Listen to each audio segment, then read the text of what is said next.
ẹni bá lóyún-Koyun Sara ni òótọ́ ọ̀rọ̀ ní lóòótọ́ ṣùgbọ́n kì í ṣe lẹ́nu olórí ọmọ ọba Akilẹ̀ of Ìjẹ̀bú, kì í ṣe lẹ́nu ẹni tó fẹ́ di ọba odidi ìlú Ìjẹ̀bú òde, kò ń ṣe ní ẹnu orí àpèsìn, pàápàá jùlọ kì í ṣe ní ẹnu ẹni tó ti 70 years old man. Bàbá Wasiu, kíní kan dá mi lójú, ẹ rí fídíò mi, ó dá mi lójú.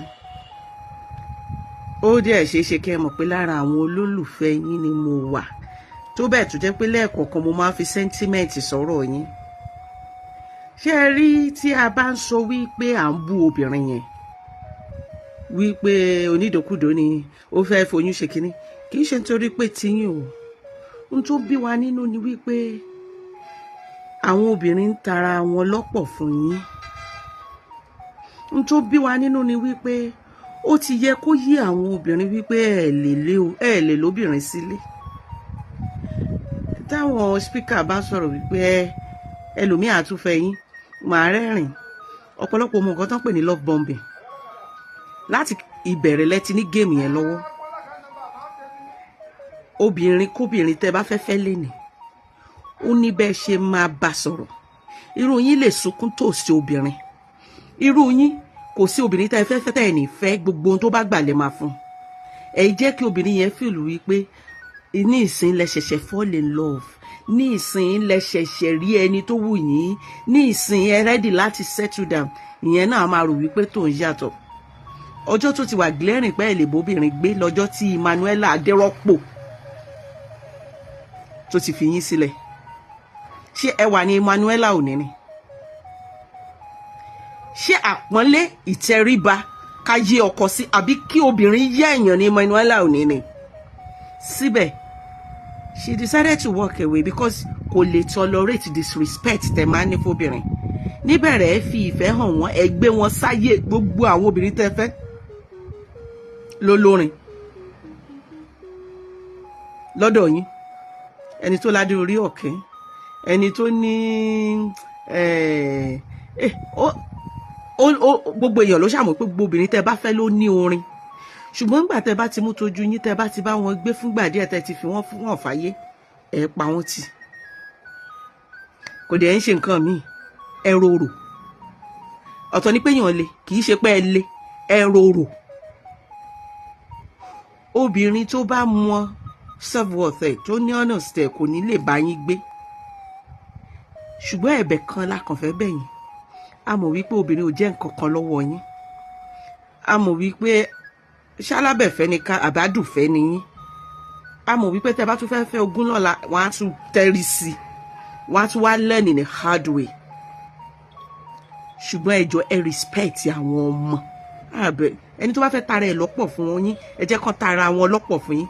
Ṣùgbọ́n respect children please. Ẹ rántí orin tẹ́ ẹ kọ, ọmọ Naija ẹ má ṣe erékeré, erékeré ní dòyún-Koyun, oyún-Koyun ní ìdọ̀mọkọ́mọ, ọmọkọ́mọ níní lára. Ẹ̀yin fúnra yín lẹ́kọ̀ọ́, ẹ̀yin gan wá ń ṣe erékeré. Tẹ́ bá mọ̀ wípé ẹ fẹ́ máa pín káàkiri, ẹ jọ̀ọ́ ẹ bá wa lo rọ́bà ìdáàbòbò. Kẹyé bí oyún, kẹyé produce oyún-Koyun tó ń dọ ọmọkọ́mọ. Ọmọkọ́mọ tẹ́ ẹ bá bí ló ní ayé lára. You can imagine irú àwọn ọmọ Bisola Badmus, ọmọ wúmà yìí tó wá síta, àti àwọn ọmọ míì tí ò tiẹ̀ lè bọ́ síta, tán rí àwọn ọmọ míì tí wọ́n bí fún yín, tí wọ́n lọ ìlú òyìnbó lọ kàwé, tí wọ́n wò yín tẹ́ ń gba dollars, tẹ́ ń pa pounds, tán mọ̀ wípé millionaire lọmọ yín. They will be angry at the society. Nígbà tí irú yín bá bí àwọn ọmọ tẹ́ ẹ pè lóyún Koyun tó ti dọmọkọ́mọ, tẹ́ ẹ pè ní oyún Sara, tí wọ́n bá wà ní ghetto tí wọ́n lè jẹun, tí wọ́n bá bímọ fún yín tó jẹ́ wípé wọ́n ń tọrọ owó school, owó ìtọ́jú fún irú ẹni Bisola Badmus, tí ọmọ yín tó ń wo bàbá ẹ̀ tó ń live in royalty and affluences, tó dẹ̀ ń wo àwọn ọmọ míì tí wọ́n bí fún yín, tí wọ́n lọ ìlú òyìnbó, tí wọ́n dán, tí wọ́n wúyàn. ṣọmọ yẹn ò ní wò wípé ṣé fault òun ni ṣe bóun lẹ ṣe bí àtọ̀ yín ló di ọmọ ti àwọn eléyìí tẹ́ ń tọ́jú àtọ̀ yín náà ló di eléyìí tẹ́ pè Lóyún-Koyun oyún Sara ọmọkọ́mọ abẹ́ ẹ ti gbàgbé ni. You could have prevented that with just 1,000 naira rọ́bà ìdáàbòbò. Nítorí wípé irú àwọn ọmọ yẹn oríṣiríṣi nǹkan ló lè ṣẹlẹ̀ sí wọn. Through depression wọ́n lè bẹ̀rẹ̀ sí ní fagbó. Through depression àìrówó náà wọ́n lè bẹ̀rẹ̀ sí ní di aṣẹ́wó. Society náà máa nà lára. Kò wá yẹ kó tọ́ sí yín lẹ́nu. Ìbátẹ̀ tí wá dáa kẹ́ ẹ má sọ̀rọ̀. Stop. Àwọn obìnrin tó bá tara wọn lọ́pọ̀ fún yín ẹ jẹ́ kó máa tara wọn lọ́pọ̀ but ẹ wà sensitive sí ọmọdé. Ẹ má dá ọmọdé légbodò. Ẹ má bá yọ torí àbí ṣé àwọn obìnrin yẹn ló ṣọ́fipá bá yín lò pọ̀ ni ṣe bẹ́ẹ̀ sọ̀rọ̀ dídùn fún wọn ṣe bẹ́ẹ̀ fọ̀rọ̀ dídùn tọ̀ wọ́n jẹ́ kẹ́ tó bá wọn sùn ni ṣe bẹ́ẹ̀ dà sí wọn lára ló dọmọ ẹ dẹ̀ wá lábìjọ àwọn ọmọ òun lẹ́ẹ̀ bí sílẹ̀ torí àbẹ́ni pẹ́ ń pọ̀ wọ́n ha yìí àwọn ọmọ yìí lẹ́ẹ̀ bí sílẹ̀ tó ń lẹ́bùn orin yìí ẹ lo rọ́bà ìdáàbòbò àfi Ọlọ́run bẹ̀yìn and please mo ro ọ̀rọ̀ yín títí mo ní ṣé bàbá iṣẹ́ ẹ fáìn tó King Sunny Adé ni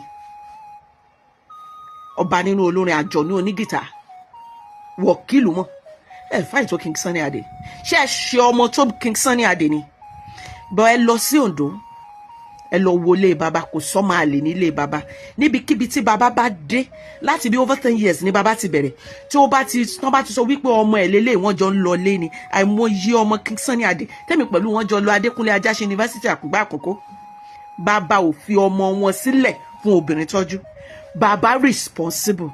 If you don't want to be a good husband, if you don't want to be a good husband, or you don't want to be a husband at all, please kindly be a good father. That is what we your lovers are telling you.